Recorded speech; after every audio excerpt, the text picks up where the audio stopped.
Olá, nós cumprimentamos a todos com a paz do Senhor Jesus. Esse é o nosso programa Momento do Direito, que é um programa voltado para tirar algumas dúvidas, trazermos alguns assuntos referentes ao dia a dia, especialmente algumas questões de direito. Hoje nossos convidados são a doutora Carla Kenny, especialista em Direito Previdenciário, e o Dr. Wisdel Engerhardt, especialista em Direito do Trabalho. Doutora Carla, por gentileza. Bom, primeiramente, a paz do Senhor a todos, a paz do Senhor aos irmãos. É uma alegria muito grande, né, poder estar aqui falando de direito previdenciário, que é muito bom falar para que todos tenham informação, né, informações tão relevantes. Então, muito obrigado pelo convite. Perfeito. Agradeço pelo convite, a paz do Senhor aos irmãos, aqueles que nos assistem, né, e espero também aqui aprender com as orientações da doutora Carla, juntamente com os irmãos que estão nos assistindo. Perfeito. Hoje nós vamos falar sobre direito previdenciário. Doutora Carla, qual a importância hoje de você fazer as contribuições previdenciárias? Excelente pergunta, doutor Rodrigo, porque é fundamental que toda pessoa recolha para o INSS. Bom, quando ela é servidora pública, né, servidor público, vai recolher para o regime próprio de previdência. E quando não é servidor público e trabalha, precisa fazer os recolhimentos previdenciários. Quando a pessoa trabalha de carteira assinada, né, no regime de CLT, o empregador é o responsável por fazer esse recolhimento. Só que em muitos casos, ainda mais hoje, depois da pandemia, aumentou muito o número da informalidade. Muitas pessoas trabalham na informalidade por conta própria. Então, essas pessoas precisam ficar muito atentas, porque elas precisam recolher para a Previdência, primeiro, para manter a condição de segurado, se precisar de qualquer benefício do INSS, não só aposentadoria, conseguir ter um benefício e principalmente visando a aposentadoria, que todos precisam um dia se aposentar. É necessário, então, que a pessoa venha se planejar, né, para a aposentadoria, né? Seria isso? Exatamente. Bom, então, quem trabalha por conta própria, ela é responsável por fazer os recolhimentos previdenciários. Então, precisa contribuir para conseguir se aposentar. Isso é importante para se planejar mesmo para a aposentadoria. Então, é importante que a pessoa recolha para o INSS e recolha no valor certo.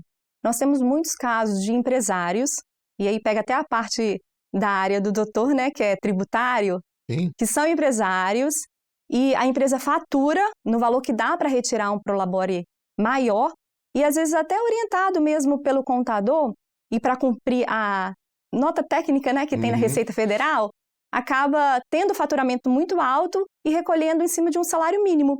Aí no momento de se aposentar lá na frente, depois de 35 anos de trabalho, a pessoa vai se aposentar e descobre que vai se aposentar com o valor de um salário mínimo, quando na verdade poderia...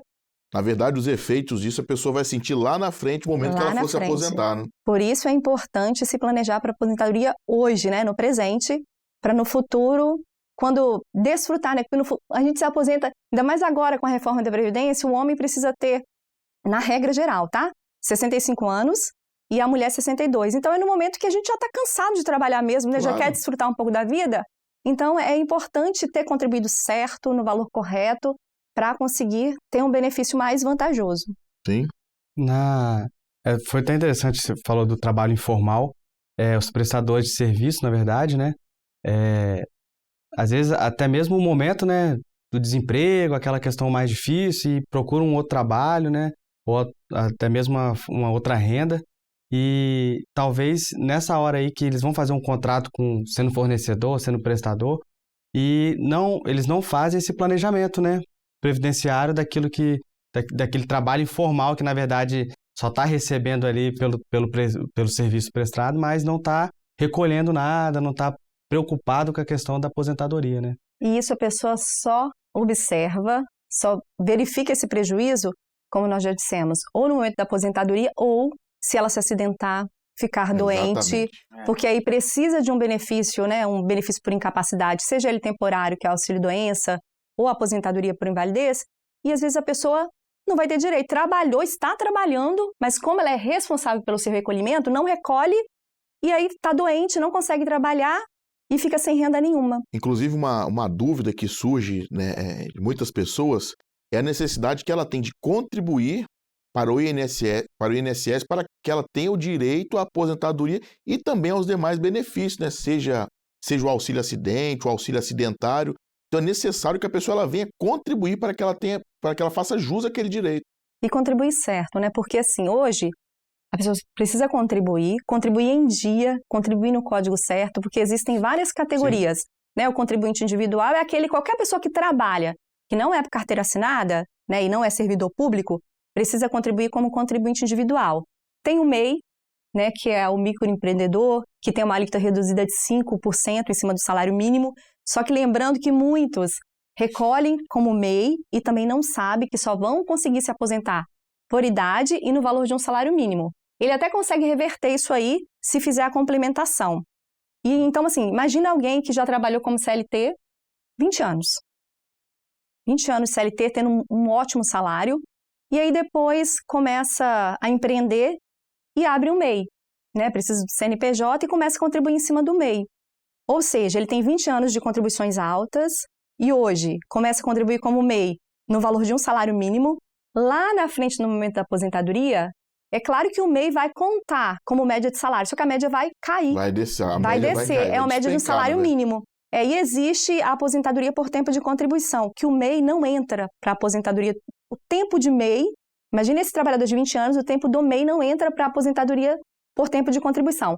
Só se a pessoa fizer a complementação de 5, né, para 20, ou seja, complementar 15%. E às vezes lá no momento da aposentadoria ela não tem esse valor para complementar e acaba saindo no prejuízo. Então, Perfeito. A necessidade de fazer esse planejamento, na verdade, quando ele passa a empreender, né, que é importante. Exatamente. E assim, muitos são pais de famílias, né, mães que carregam a família. Então, se ela estiver contribuindo e se por uma fatalidade ela adoece ou vem a óbito.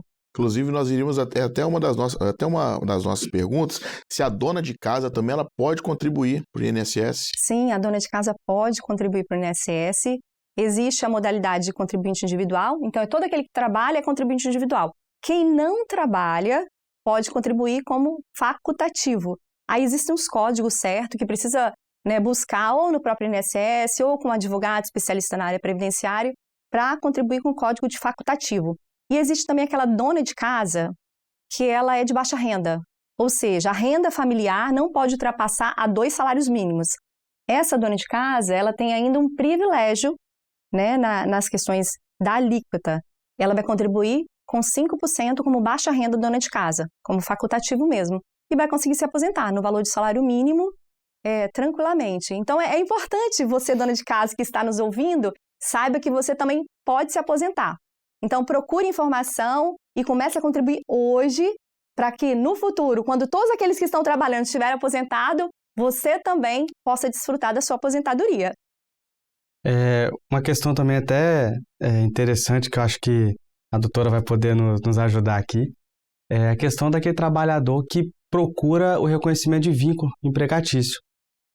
No direito do trabalho, a gente tem uma recorrência, né, obviamente, do reconhecimento de vínculo, e às vezes ele trabalhou ali, né, 10 anos, 20 anos, né, em um estabelecimento, seja como doméstico ou não, e depois também trabalha em outro lugar, tem um reconhecimento desse outro, mas o trabalho anterior não teve reconhecimento de vínculo, não teve recolhimento, e após ali uma ação, a juização, né, para poder reconhecer o vínculo, e esse trabalhador ali, quando é deferido ali o reconhecimento de vínculo, né, na assinatura da carteira, ele ainda tem um ato no INSS para ser realizado, que é a questão, né, da contribuição. Como é que funciona isso aí? Até uma questão que talvez a pessoa que procura o reconhecimento de vínculo, talvez ele não tenha essa informação.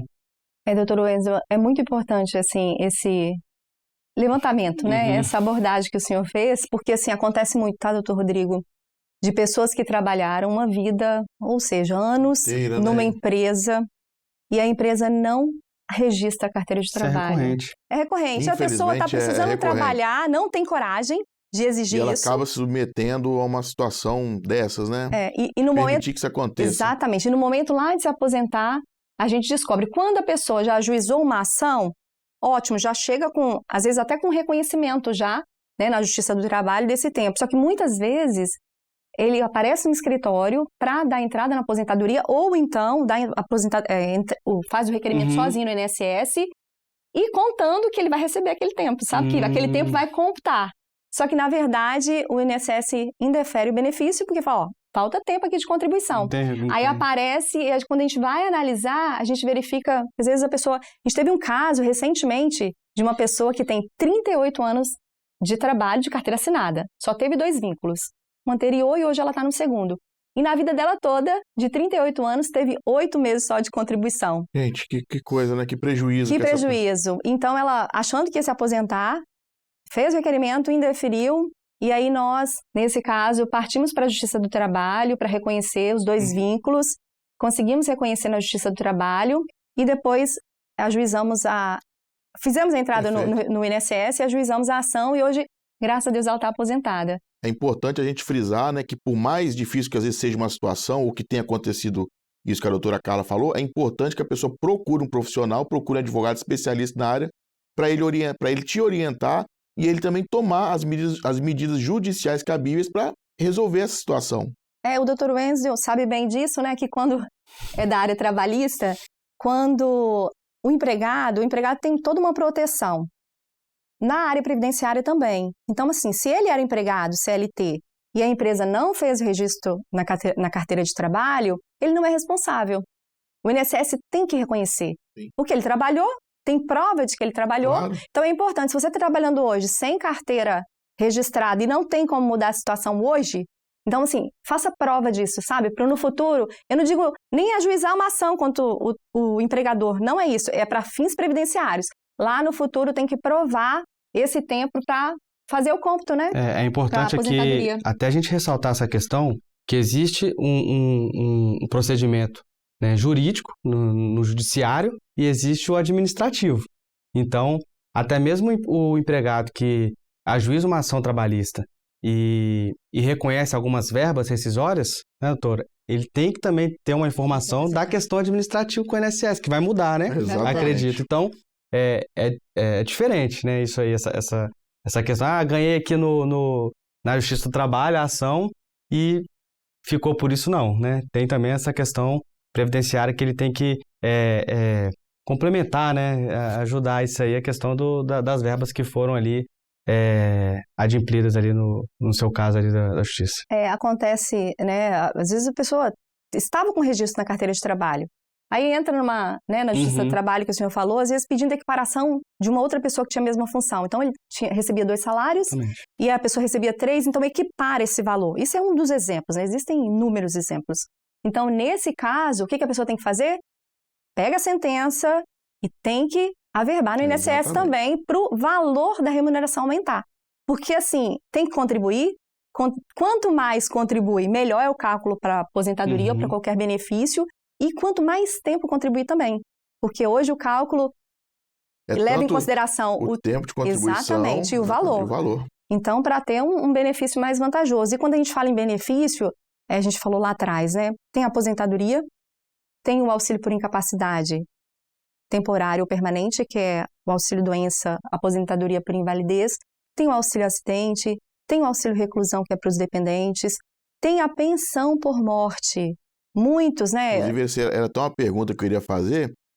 Nós estamos falando muito do contribuinte, né? Agora, para aquele dependente que, infelizmente, né, o seu esposo faleceu, ou a esposa faleceu, o que ele deve fazer para poder receber a pensão por morte daquele parente que contribuiu?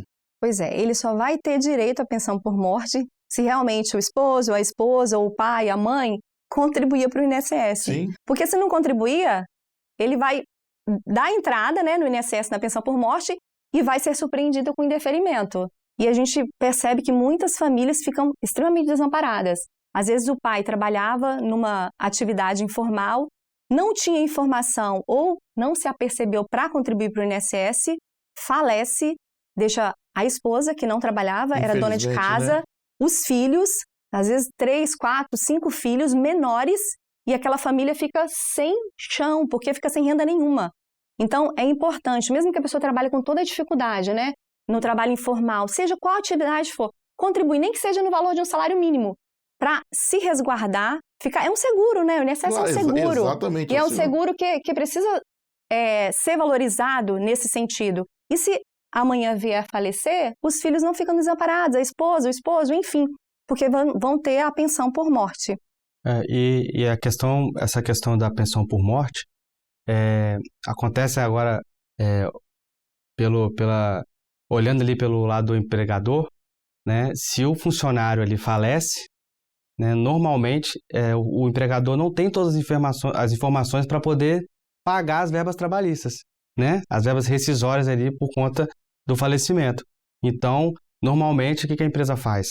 Ela ajuiza uma ação contra o espólio, na verdade, vai procurar o que tem ali de informação, né? Que é a consignação em pagamento, para poder depositar o valor da rescisão, e acontece que ali talvez aparecem outros dependentes, então a importância que a gente até pede o ofício, né, que seja expedido um ofício no INSS, para poder ter essa base, né, então é interessante também que a família, né, que o parente ali faleceu e há dependentes, ter esse registro, essa questão do INSS, procurar o profissional devido, previdenciário também, para poder até mesmo se informar quanto a essas questões da própria pensão que a doutora Carla disse. Com relação a essa ação de consignação em pagamento, é importante que a pessoa se informe sobre o real valor que ali o seu familiar ele teria direito a receber. Porque muitas vezes a empresa pode depositar um valor e a pessoa deixa o prazo do processo correr, às vezes não contesta ou não apresenta uma manifestação, então fica sendo válido aquele valor que a empresa depositou, sendo que teria um valor maior a receber. Exato, e o prejudicado fica realmente os dependentes ali, né? E é importante assim, quando é dependente, é casado, tem a certidão de casamento, provou ali, né, que é de fato dependente. Quando é filho, também é incontestável. Agora, existem muitas pessoas que vivem em união estável. E assim, essas pessoas que vivem em união estável, o ideal é que se casem, né? Mas por uma opção, a pessoa não case, ela tem que fazer prova da união. Porque lá, no momento, né, vamos pensar numa pensão por morte, ela precisa provar que realmente vivia em união estável. Então, existem vários documentos para se provar isso. Existe a própria escritura de união estável, pública, fotos. Então, assim, se por algum motivo não casou, prova a união estável. Perfeito. E uma dúvida que algumas pessoas hoje perguntam bastante é: o pensionista, ele pode contrair novo matrimônio? Ele pode se casar novamente? Ou se ele se casar novamente, ele corre o risco de perder ali o seu benefício? Doutor Rodrigo, essa é uma dúvida muito recorrente. Inclusive, eu conheço uma pensionista super esclarecida que parou de pagar o INSS, acredita? Que isso? Parou de pagar o INSS, falou assim, eu vou parar de pagar o INSS, por quê? Primeiro que eu não vou poder aposentar. Se eu me aposentar, eu vou perder minha pensão por morte. E achou que não fosse ter direito a nada, mas não pode. No INSS, tá, gente? Serviço público é outra história, regime próprio. São outros regimes que têm outra legislação. Agora, no INSS, se estiver recebendo pensão por morte, pode casar de novo. Não precisa ficar em união estável, porque muitos até vivem em união estável com medo de perder a pensão. Então, assim, não se preocupem, podem casar, porque vai continuar recebendo a pensão por morte. E uma outra dúvida também, assim, que acontece muito, assim, na questão da pensão por morte, é isso que eu falei, assim, as pessoas não querem trabalhar com carteira registrada. Porque acham, vou registrar minha carteira, o governo vai ter acesso e eu vou perder a minha pensão. Não, pode trabalhar também. É ideal que trabalhe mesmo para depois, no futuro, ter a pensão e a aposentadoria. Perfeito. Então, assim, são muitas dúvidas, né, que, assim, se a gente tem que levar informação, né? Na verdade, é um tema muito rico e que gera dúvidas, né, para muitas pessoas, porque é o cotidiano, né, de todo mundo, né, vivem essas situações. Doutora Carla, e quem não contribui para o INSS tem algum direito, faz jus a receber algum benefício? Nesse caso, doutor Rodrigo, nem é o benefício previdenciário, é o benefício assistencial, tem sim. Só que aí tem alguns requisitos que precisam ser cumpridos. Por exemplo, se a pessoa tem alguma doença grave, ou alguma enfermidade, ou até mesmo uma deficiência física, intelectual, sensorial, se essa pessoa cumpre esses dois requisitos, tem a doença ou é idoso acima de 65 anos e faz parte de uma família de baixa renda. O que a lei considera? O que é uma família de baixa renda? A lei traz o seguinte, que para ter direito a esse benefício, a renda por cada pessoa da família não pode ultrapassar 1/4 do salário mínimo. Imagina, bem pouco, né? Bem pouco. Mas é claro que isso pode ser relativizado. De repente, a pessoa tem uma doença ou uma deficiência que precisa tomar medicamentos, fazer algum acompanhamento que o SUS não oferece, ou que o SUS oferece, mas que precisa também fazer particular, isso é relativizado. Então, judicialmente, o INSS às vezes não considera. Mas, judicialmente, é possível, mesmo recebendo mais do que isso, cada pessoa da família, né? É possível que consiga, em muitos casos, consegue sim um benefício. Só que tem que lembrar, ou é idoso acima de 65 anos e não faz parte de uma família de baixa renda, ou tem alguma deficiência ou alguma doença. E lembrando que esse benefício pode atingir qualquer idade, né? Imagina uma criança, a gente tem muito hoje, né? Aumentou muito. Acho que na época o autismo é novo, né? Assim, de certa forma. Imagina uma criança autista, que necessita, a família, às vezes os pais trabalhavam, a mãe tem que deixar de trabalhar porque precisa se dedicar àquela criança. E a família precisa, tem a renda do pai, mas a criança tem direito a um benefício, seja qual doença for, mas vamos pensar no autista, né? Que precisa de um acompanhamento. Então, essa família pode requerer em nome da criança, não em nome da mãe. A criança que tem o direito ao benefício assistencial, que é no valor de um salário mínimo e é mensal. Isso ajuda muito. Sabe, porque tem muitas famílias que estão perecendo, né? Não dá. E fazem, né, jus ao direito e muitas vezes não sabem disso, né? Não sabem. E é interessante, assim, que muitos não sabem também dessa informação. Vamos imaginar esse exemplo que eu usei. O pai trabalha, a mãe não está trabalhando ou nunca trabalhou, enfim. E tem a criança que está recebendo benefício. Essa mãe pode contribuir para o INSS, só que ela tem que tomar cuidado, que ela tem que contribuir como facultativo. Porque se ela contribuir como facultativo, a renda que ela está contribuindo é como assim, ó, eu tenho a faculdade de contribuir, mas eu não trabalho. Exatamente. Porque se ela contribuir como contribuinte individual, vai cortar o benefício, porque aí vão ser mais de 2 salários. Entende? Então, assim, essa informação é muito importante, que é o benefício assistencial e muitas famílias precisam. Para isso, a família que se enquadra, né, com esses requisitos, ela tem que procurar o CRAS, né, mais próximo da sua casa, fazer o cadastramento, levar todos os documentos da família, se for a questão de alguma doença, levar laudos, exames, as carteiras de trabalho dos pais, o CPF de todos os integrantes, fazer o cadastro no CRAS e depois requerer no INSS. Aí pode requerer pelo 135 mesmo, né? Por telefone ou pela internet. Pode requerer esse benefício, aí vai passar para uma perícia médica, se for a questão de doença, do próprio INSS, e para uma avaliação social, lá no próprio INSS. E quando é idoso, só passa pela avaliação social. Que aí a gente não está falando de idoso com nenhuma doença, não precisa ter nenhuma doença. E aí depois o INSS ou defere ou indefere. Se indeferir, existe uma esperança que é a via judicial, se realmente a pessoa cumpre os requisitos. A pessoa tem que ter ciência de que, caso haja um indeferimento administrativo, ainda tem a possibilidade de você discutir essa questão em juízo. Entendeu? Para que você possa poder ali, né, ter aquele direito que lhe está sendo negado na via administrativa. Sim, isso mesmo. Mas assim, o ideal é que, vamos pensar no idoso, o ideal é que eu contribua hoje para amanhã, quando estiver idosa, não depender de benefício assistencial, porque benefício assistencial tem que cumprir requisito, tem que fazer parte de uma família de baixa renda. E às vezes o idoso de 65 anos ou mais, ele não está enquadrado numa família de baixa renda. Ele não recebe apenas aquele valor, né? Exato. Às vezes outra pessoa da família é um filho que mora junto, mas ele está sem renda. Então, não vamos correr esse risco, né? E depender de auxílio do governo não é o ideal. É só para quem realmente não tem como correr atrás do prejuízo.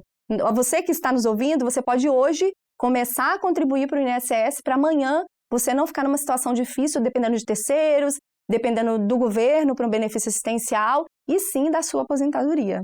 Pois é, esse tema é muito rico, né, doutora Carla? Se a gente pudesse aqui, nós falaríamos aqui praticamente mais umas 2 horas só sobre isso, né? Exatamente, porque assim, o cidadão precisa ter informação. Claro. E muitas vezes eles perecem assim, porque não tem informação. E no direito previdenciário, a gente se depara assim, diariamente e dá vontade de chorar quando você senta com uma pessoa e verifica que a vida dela, né, previdenciária, poderia ter sido diferente e hoje não tem como mais, assim, fazer nada. Exatamente. É só lamentar e chorar. Essa área é tão importante porque ela trata não só do presente, aquela hora que às vezes precisa de um auxílio doença, né, auxílio acidente, mas é uma questão que trata também o futuro, né? Sim. Se a pessoa não tiver ali o planejamento, não saber essas informações, na verdade, chega um determinado momento que, às vezes, até mesmo alguns empregados que, quando procuram o escritório, eles têm uma grande dúvida, até mesmo o idoso, doutora Carla, que conseguiu a aposentadoria, às vezes, foi por conta de alguma incapacidade, né? Ele conseguiu, mas ele quer trabalhar. E ele fica com medo de assinar a carteira, porque conseguiu por incapacidade a aposentadoria. Nesse caso... E ele fica nesse receio. Mas é uma questão que, como ele não tem essa informação, às vezes a incapacidade que foi deferida, né? ele entra numa situação assim, que ele queria trabalhar, então ele fica, será que né, a minha capacidade, na verdade, eu quero forçar, né, às vezes até um problema que ele já é existente, ele quer forçar uma coisa que talvez não seria o ideal. Doutor, assim, nesse caso é muito sensível, porque se a pessoa foi aposentada por invalidez, e se ela retornar, eu estou bem para trabalhar, eu quero trabalhar, e retornar para o trabalho, sabe o que vai acontecer? Vai cessar o seu benefício. Aí ela não vai ter condições de trabalhar, porque se de fato não vai ter condições de trabalhar e ainda vai ficar sem aposentadoria. Então, assim, não tome você que está nos ouvindo, não toma nenhuma decisão sensível, assim, decisão séria, sem consultar alguém que de fato entende do assunto, é especialista no assunto.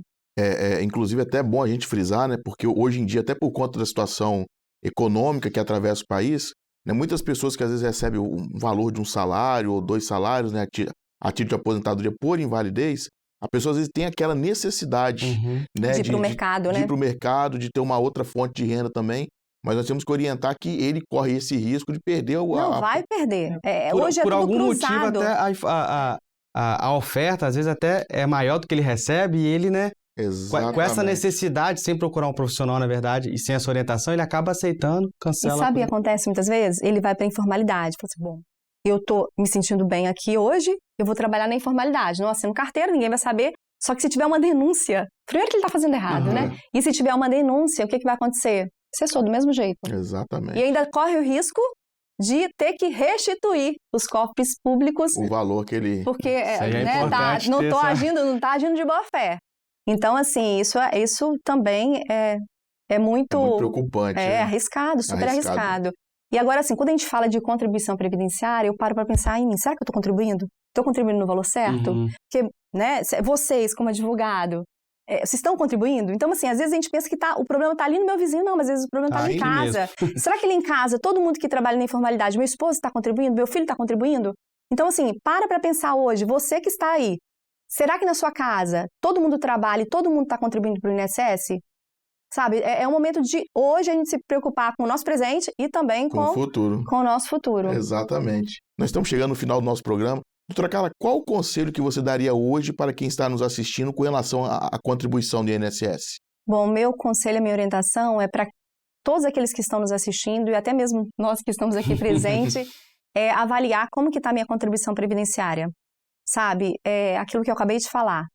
Eu estou contribuindo certo, estou me preocupando com a minha aposentadoria, estou me preocupando com a minha família, com os meus filhos que estão aí, com o meu esposo. Então, assim, organize a vida, sabe, hoje, para no futuro ninguém ficar desamparado. Bom, quero agradecer o convite, agradecer a doutora Carla pelas informações que também aprendemos aqui hoje, né? E agradecer também os irmãos que nos dá atenção, né, de procurar essas informações e a gente, da forma que for demandada, a gente buscar essas orientações que são realmente importantes aí para o decorrer da nossa vida social. Claro, perfeito. Nós estivemos aqui hoje com a doutora Carla Kenny, que é especialista em Direito Previdenciário, também com o doutor Wisdel Engerhach, especialista em Direito do Trabalho. Nós estamos chegando aqui ao final do nosso programa. Agradecemos a você que nos assistiu e cumprimentamos com a paz do Senhor Jesus. Amém. Até o próximo programa.